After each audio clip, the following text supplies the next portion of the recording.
Hello, my beautiful mythical creatures. Ace here, back at you with another podfic. I go by he, she pronouns. And we're doing chapter 4 of Kaijin by Namedi, and I feel so bad if I am butchering names. My hand is so sweaty right now because I don't like the the chapter. I love this fan fiction. I just don't like the chapters where Izuku is stuck in the facility. Anywho, chapter 4, Waiting to be Buried. Summary. Subject 11's terrible, awful, no good, very bad life. Trigger warnings for this chapter are medical inaccuracies, medical examination, vomiting, blood, surgery, description of injuries, non-consensual drug usage, drug addiction, dissociation and panic attacks, sexually suggestive phrasing, very minor. The next morning started with Izuku being force-fed the dinner he hadn't eaten the night before. Puppeteer quickly learned to get him to chew when he choked on the vegetables. After that, he was left alone again. Normally, the solitude was a blessing, but the game had changed, and Izuku was drowning in his anxiety. Same boy. The guard rotation switched, indicating it was lunchtime, but instead of a bowl of food being shoved through the slot in the door, Ware and Buff came in and grabbed Izuku by the arms. The anxiety Izuku had been holding just under his skin bloomed into a full panic. Izuku dug his feet in and pulled against the two hulking thugs. The result was simply being lifted by his arms between them. He kicked at their legs, aiming for their knees. Ware squeezed Izuku's arm so hard it cracked, and the child was forced to go limp or be brought to the clinic with broken limbs. Except they weren't going to the clinic. They bypassed the stairs and went deeper into the basement. Another metal door opened, and Izuku was carried into a room that looked like it had once been a workshop. Now it was an operating theater. Izuku began to struggle again. He cried and begged to be let go, for them not to do this. He said he would do anything just to be let out of that room. The two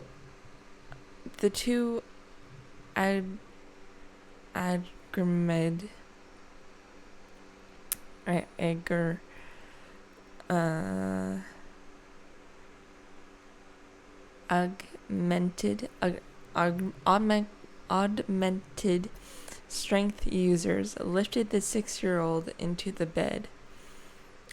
bed and held him still as the nurses strapped him in. I totally skipped a line. I'm sorry. So let's restart from where I didn't skip the line. It was now an operating theater. A gurney was set up under bright lights, and a few medical trays were peppered along with an IV drip, a blood bag, and a heart monitor. The doctor and his nurses were waiting in full medical scrubs. Izuku began to struggle again. He cried and begged to be let go, for them not to do this. He said he would do anything just to be let out of that room. The two augmented strength users lifted the 6-year-old onto the bed and held him still as the nurses strapped him in. The IV and blood bag were inserted into his arm, and the heart monitor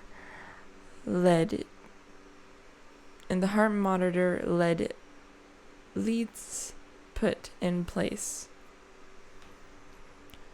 Now calm down, Subject 11. This is for your own good. The doctor fiddled with a tray of tools as he spoke. They glinted in the harsh white light. We adjusted phase 2 after Subject 8.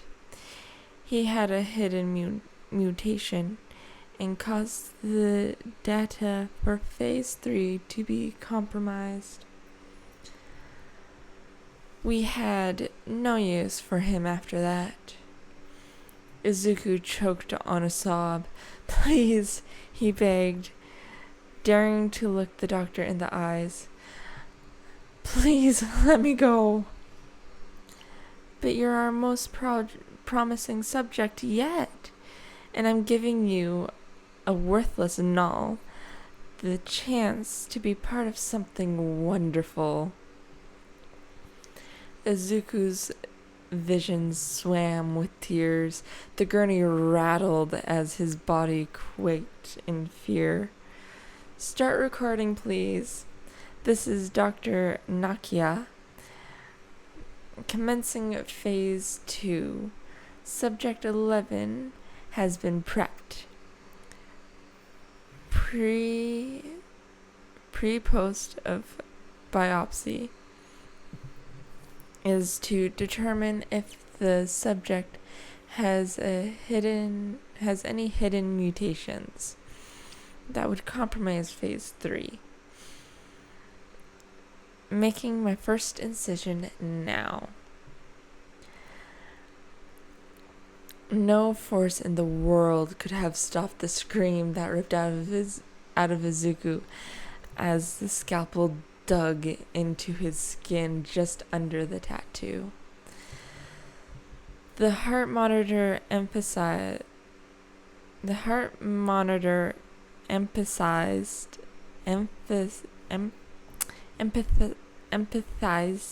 with him. Its beeps became louder and rapid. Izuku hadn't really felt the quick cut that had caused the deep scar along his throat. But this time, he felt his skin separating as the blade was slowly dragged at an angle downwards towards his sternum. When the doctor reached the center of Izuku's chest, he stopped. The child's screams quieted to a gut-wrenching sob. The absence of white-hot pain allowed Izuku to feel the warm stickiness of the blood pouring down his chest. How are you feeling, Subject 11? Anything strange? Any new sensations outside the incision? Stop. Please stop. It hurts. Please, please, please make it stop. No changes, the doctor stated for the recording before digging the scalpel into the skin under the opposite collarbone and mirroring the previous cut. Izuku's scream was hoarse. He tasted blood. The doctor stopped when the two cuts connected. The violent shivering of Izuku's whole body caused the incisions to burn, with pain causing a horrible feedback loop of agony. He felt a tight ache deep in his chest, just above and left, where the incisions met. "We're in the danger zone of a cardiac arrest," one of the nurses warned. Push adrenaline. I want to see how far he goes." The scalpel dug in again at his sternum, dragging down towards his belly button, where the blade reached the soft flesh of his stomach. Izuku felt bile rise in his throat. He choked on the acidic fluid and felt one of the nurses turn his head so he wouldn't suffocate. "We're going to lose him, doctor." Push the sedative. He lasted much longer than our past subjects did. A blissful cold began seeping in Izuku's body. The pain faded and his muscles relaxed. The incessant beeping of the heart monitor slowed to a soothing rhythm that lulled the child into merciful unconsciousness. The doctor let Izuku rest for a week. The day after the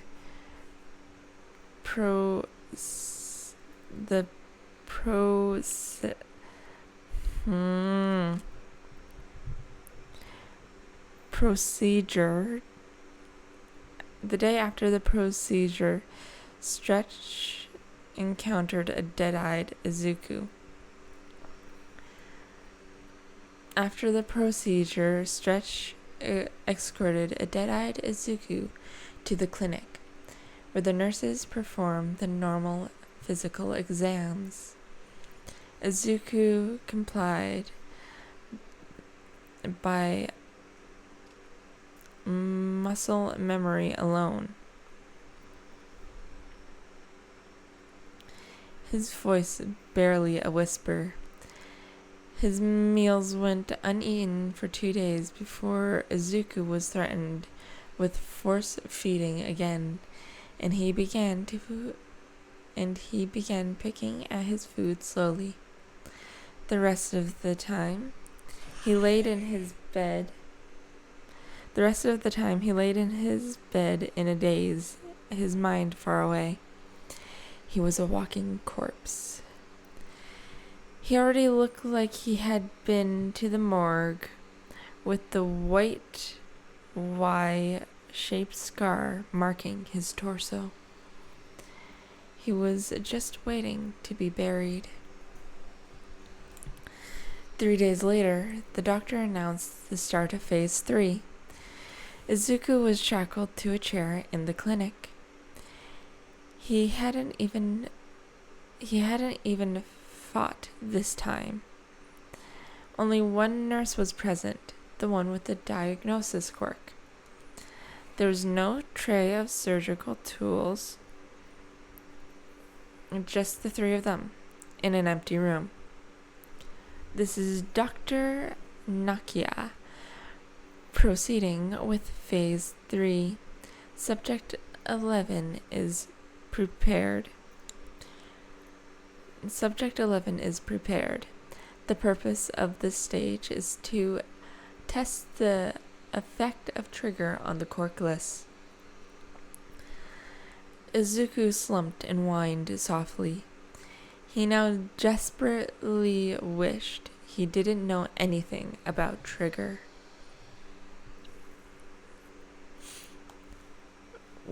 "We will be injecting 50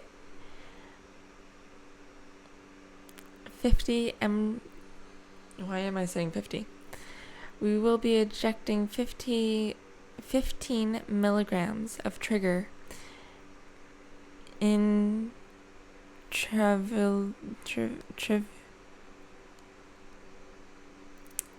look up.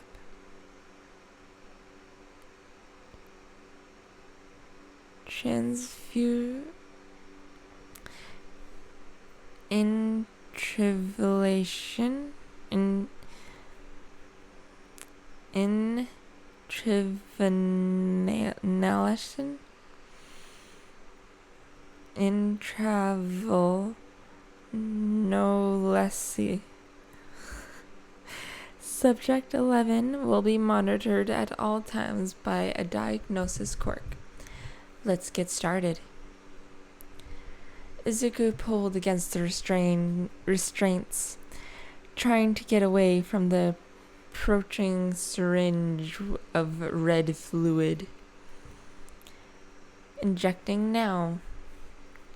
The needle pinched as it was inserted into the crook of his elbow. When the plunger was pushed, there was a sensation like electricity running through his veins. Izuku's breathing picked up, and he began to sweat. His heart was beating out of his chest. Subject is exhibiting symptoms of adrenaline rush. Over the next hour, Izuku felt like he had been vibrating. He felt like he would vibrate right out of the restraints. Shush phone.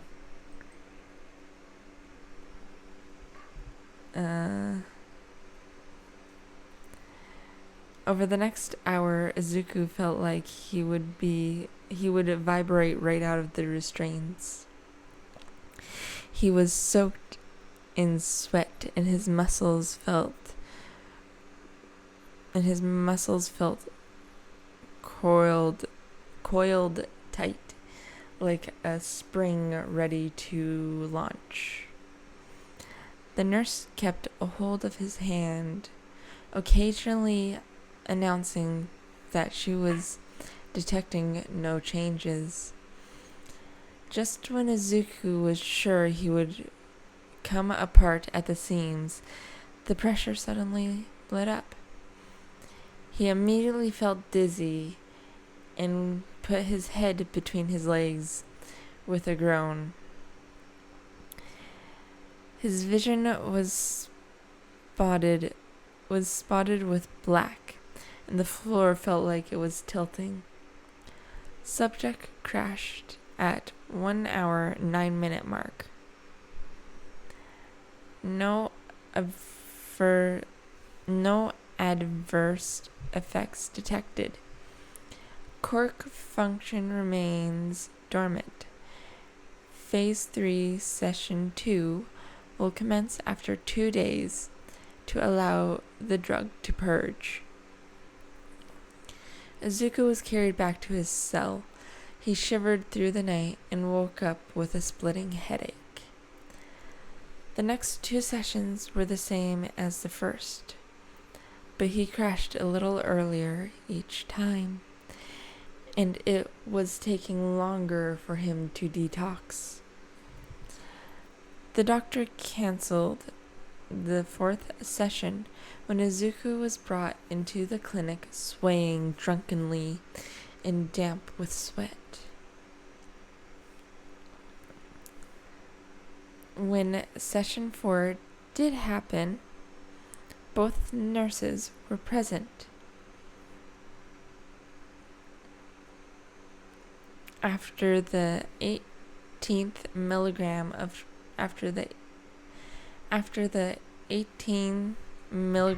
trigger was injected, Izuku began to notice the signs that he was adapting to the drug. The intense energy burst that had felt like being electrocuted the first couple of times started to feel like a pleasant buzz. It chased away the bone-weary exhaustion that had been his constant for the majority of the last 2 weeks. After session 5, Izuku stopped being able to hold down food and was constantly thirsty. He spent the first night of detox strapped to the gurney and hooked up to an IV. When he shivered through his fever, and closed his blurry eyes against the migraine that was pounding against his skull, Izuku couldn't stop thinking about how all of his pain would go away during the next session. The euphoria Izuku felt during session 6, when 20 milligrams of trigger was injected into his arm, made him cry with relief. He was down to a little less than an hour before he would crash. Until then, there would be no headache, and his fever would feel like a warm blanket rather than an inferno under his skin. The diagnosis nurse continued to monitor him. A familiar buzz set into Izuku's skin. Today, it felt particularly strong on his right side. "Doctor, he's having a stroke." Izuku's head began to spin. His vision was tunneling. The healing nurse's hand was on his forehead in an instant. The cool feeling of her quirk seeped into his brain. Izuku crashed 7 minutes later, 48 minutes into the session. He immediately passed out. After two nights hooked to an IV, Izuku was returned to his cell with a scratchy gray blanket to help with the fever chills. He collapsed onto the mattress. It was storming outside, and the cold, wet wind made the ache in his bones sink deeper.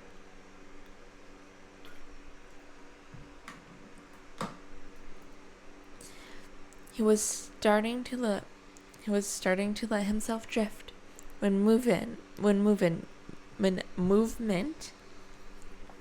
just under the window distracted him. Izuku looked up and saw a small lizard, only a little larger than his hand, clinging to the stone and tilting its head to take in the space. Thunder boomed and a practically strong wind blew the rain into the room. The lizard seemed to decide that the cell was better than outside, so it scurried down to the floor. It headed straight for the only cover it could see, but paused when it noticed Izuku watching from atop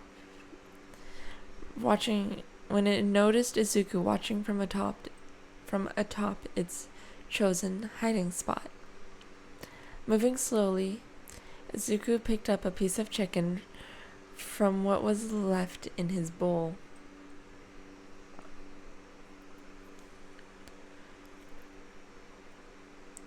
It wasn't often they gave him protein, but he was thankful for it tonight, as he broke off a tiny piece and offered it to the green reptile.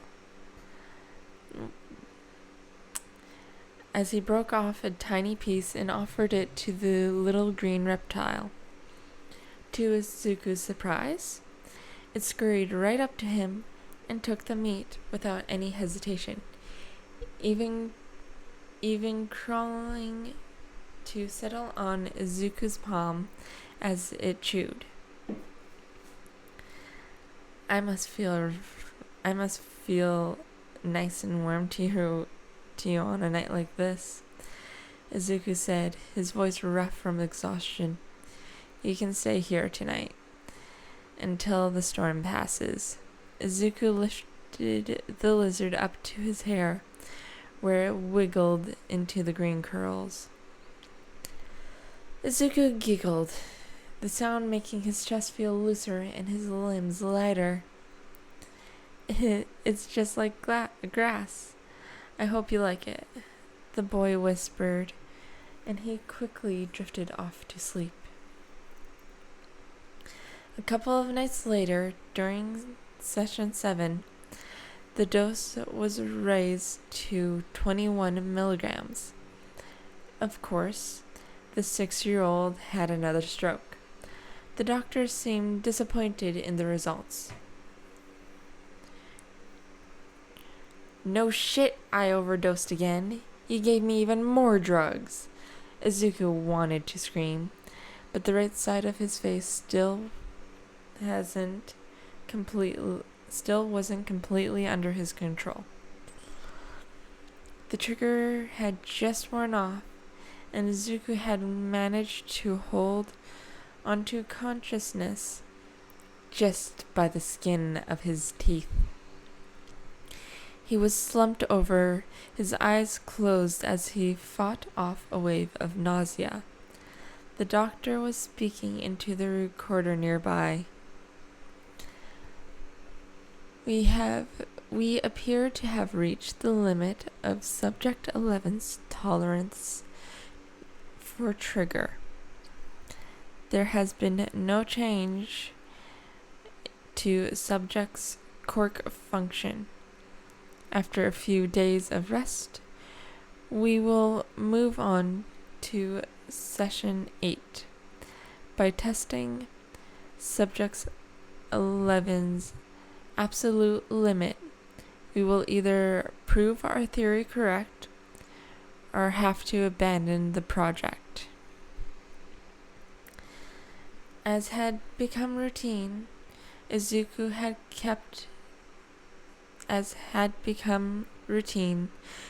was kept in the clinic for the night on an IV drip. Usually, Izuku dozed and let his mind drift, while one of the nurses did some menial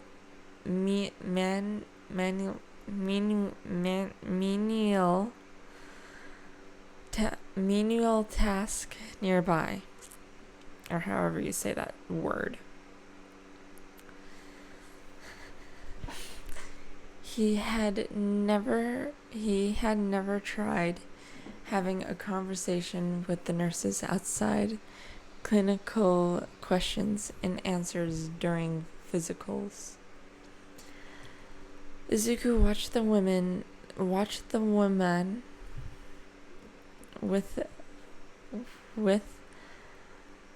the healing quirk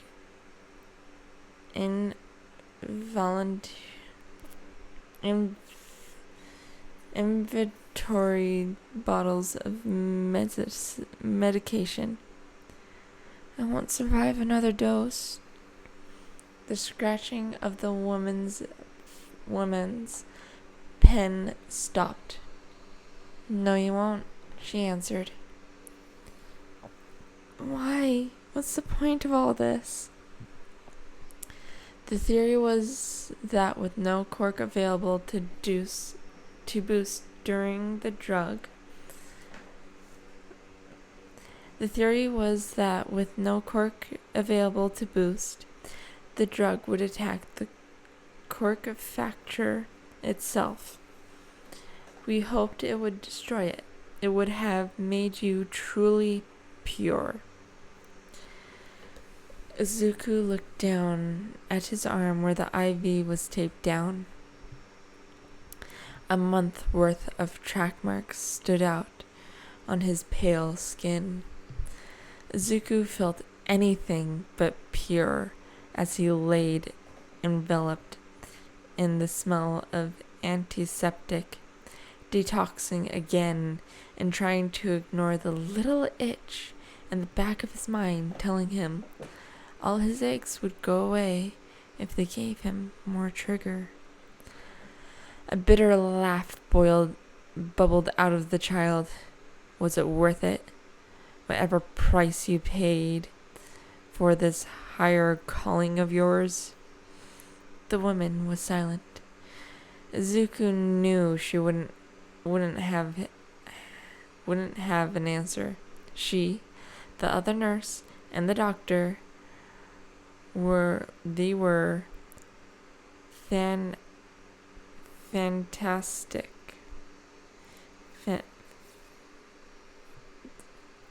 Yep. Fantastic, yeah. Person filled with.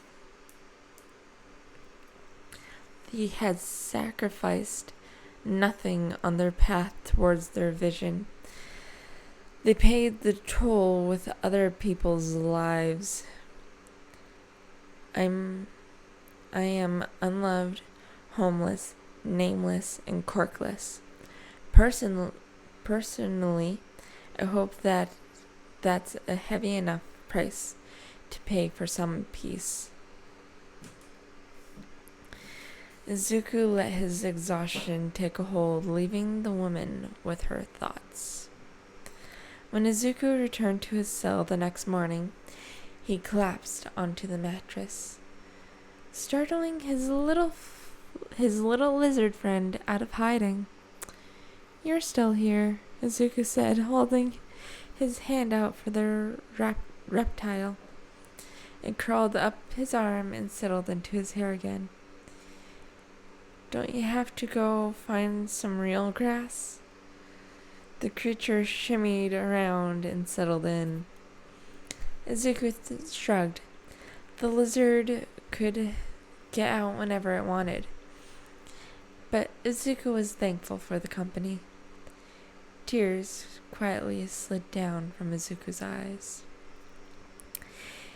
It had almost been 2 months, and Izuku's hope was all but gone. He didn't even have the skeleton of a plan to escape. The heroes weren't coming for him. They probably weren't even aware. They probably weren't even aware he, in the past 10 test subjects, were missing. The doctor would just find subject 12 and continue his sick experiments. It was that thought that suddenly swept away Izuku's exhaustion. The thought that some other poor soul would be dragged into this hell, that they would feel just as scared and hopeless as Izuku. Maybe it was Izuku's need to help, to reach out a hand, or maybe it was selfishness and a desperation to be remembered by someone other than subject. A desperation to be remembered as someone other than subject 11.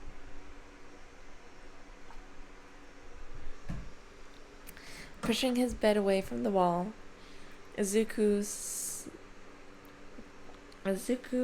settled in with a crayon and began to write in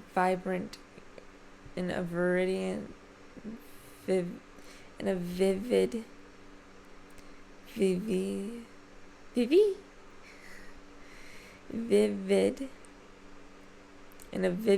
green. When he was done, Izuku replaced the mattress, hiding the words. It was probably the best burial he could hope for. As the day wore on, the guards kept patrolling, and his lunch was delivered at noon, as always. The lizard had entertained itself by crawling across Izuku's body. Its favorite pastime seemed to be weaving itself through Izuku's fingers. When dinner arrived, Izuku stood to grab the bowl and was hit with a sudden bout of dizziness. A headache washed over him so suddenly he gasped. The mural of drawings on the walls seemed to start glowing like neon. Rainbow halos appeared across his vision. Izuku collapsed to the ground, withering and jerking. He had no control over his limbs. He had no control of his limbs, his consciousness seemingly hovering just a hair to the left, and he couldn't summon the will to reel it back in. Izuku regained control as fast as he lost it. It felt like he had been slammed back into his body. He had scraped everything away from the rough floor. Turning his head, Izuku saw his lizard friend watching from the edge of the mattress. "I'm okay," Izuku assured the creature, reaching out his hand. As soon as it stepped on Izuku's palm, there was a sensation like a ripple rolling over the heel of his hand and up his fingertips. Izuku's fingers widened and his skin wrinkled into fleshy ringlets. Ridges.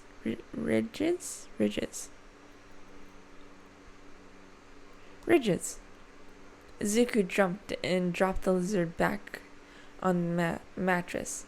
His hands immediately went back to normal. "Sorry," Izuku apologized to the reptile. I keep calling it a reptilian. Izuku apologized to the reptile. "Can we try that again? I don't know what happened." As always, his little friend didn't hesitate to crawl onto his hand. The sensation returned, and this time, Izuku felt it in his feet too. Pulling one leg over his knee, Izuku saw the same thing that had happened to his hands had also happened to his feet. He put the foot down and felt the skin on the bottom tighten. When he tried to lift it again, he had to pull hard to peel his foot off the ground. Izuku sat in shock, his mind racing to explain what was happening. The lizard had gotten tired of waiting to be moved to Izuku's head and scurried up his arm.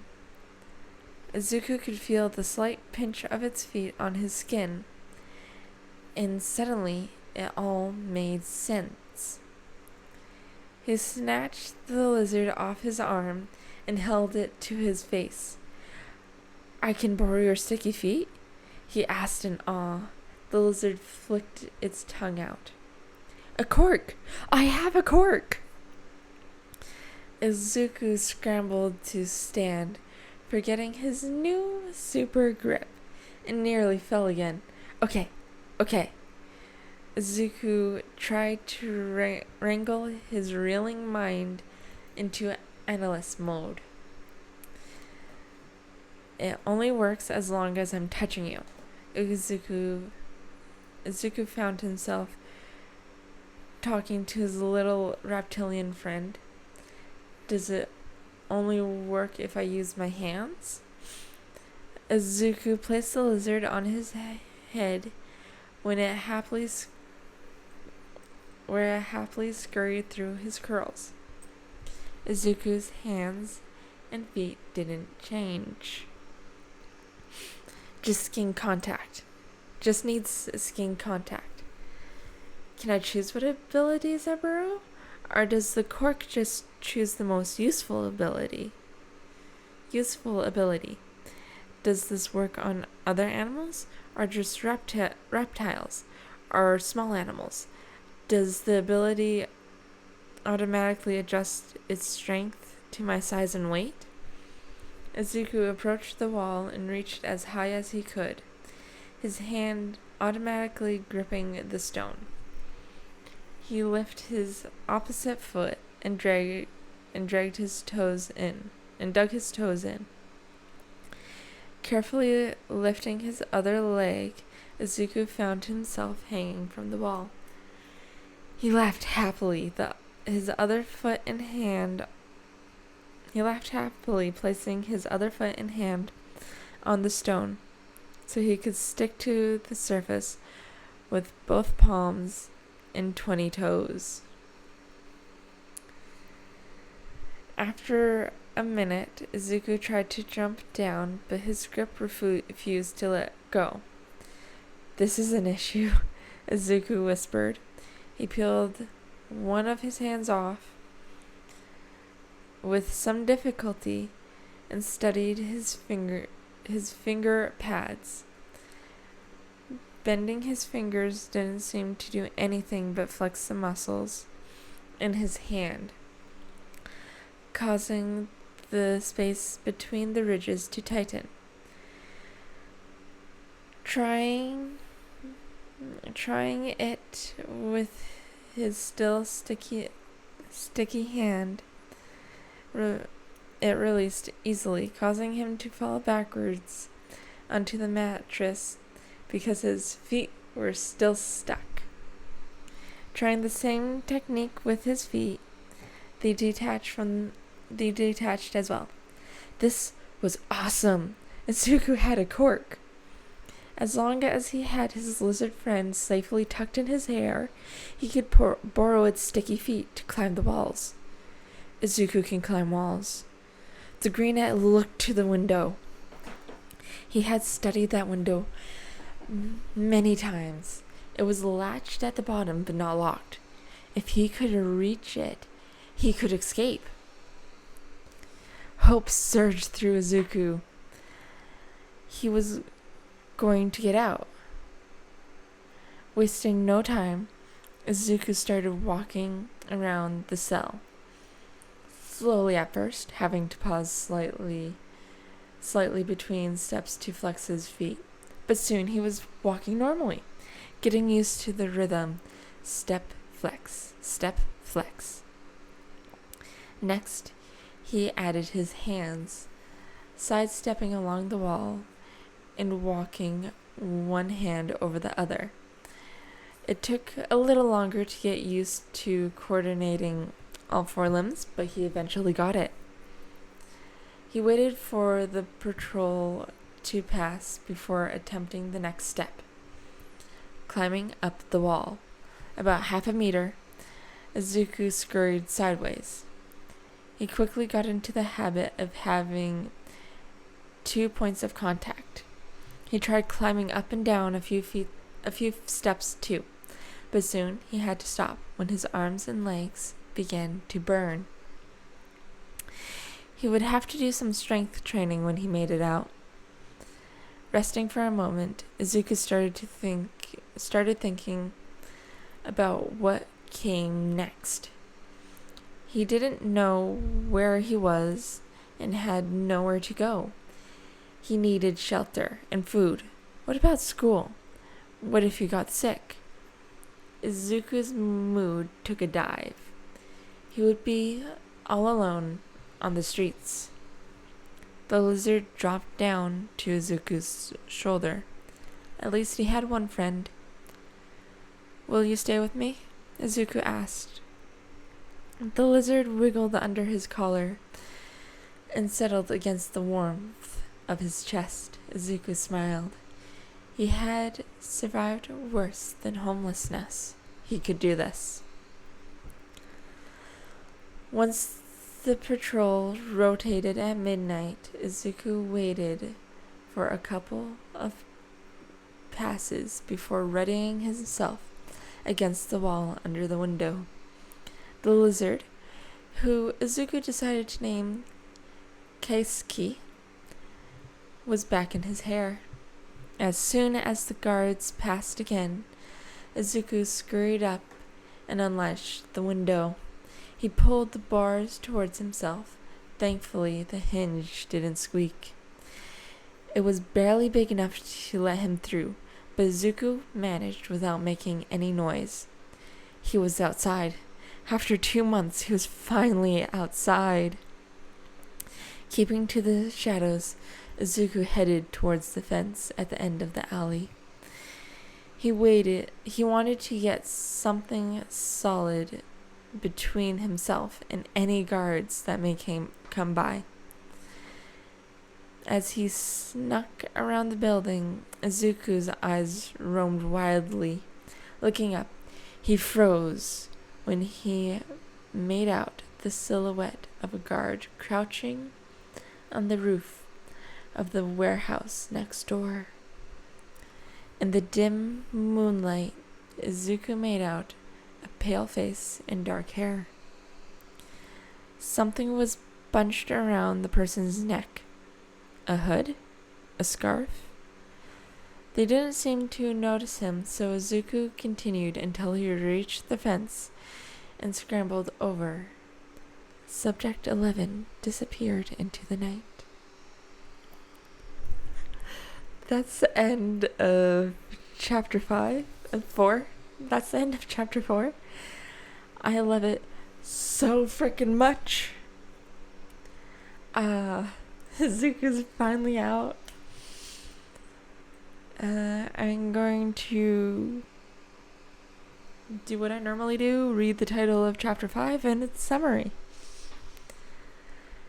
Chapter 5, Crayons and Case Files. Summary. What have our crime fighters been up to? That is the end of this video. I am so excited to